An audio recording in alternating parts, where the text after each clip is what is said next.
We're reading the Chofetz Chaim on Proper Speech, Day 74.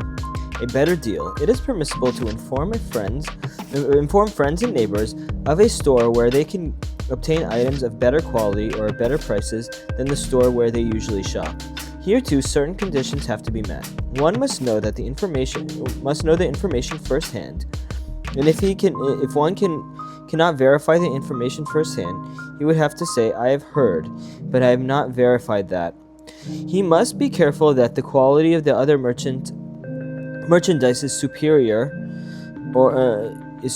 where there is a significant difference in price.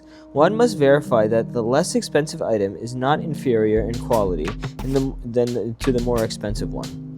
There must also be no suspicion that the preferred store is dealing in stolen merchandise, as halacha prohibits purchasing stolen goods. In conveying the information, it is important not to imply that the first storekeeper is overcharging or guilty of selling inferior products. One must convey the pertinent information without being judgmental.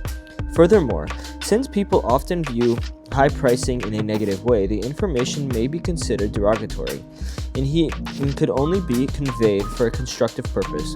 Conversely, one may only relate the information to people who may be interested in making a purchase. Discussing the matter for the sake of making conversation might constitute lashon hara.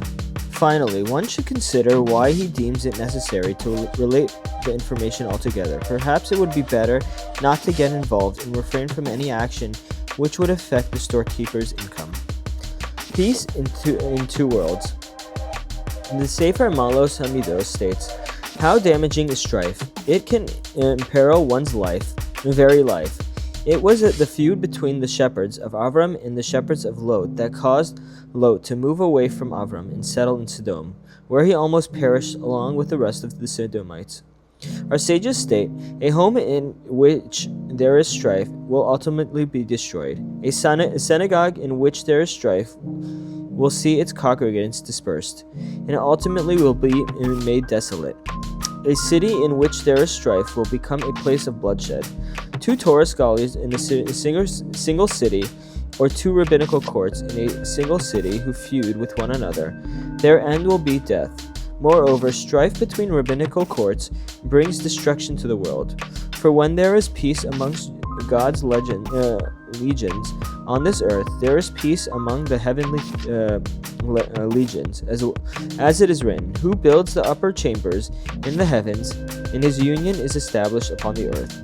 When are his upper chambers built? When his union is established on this earth," meaning that when the Jewish nation is united in peace. Thanks, and Shabbat Shalom.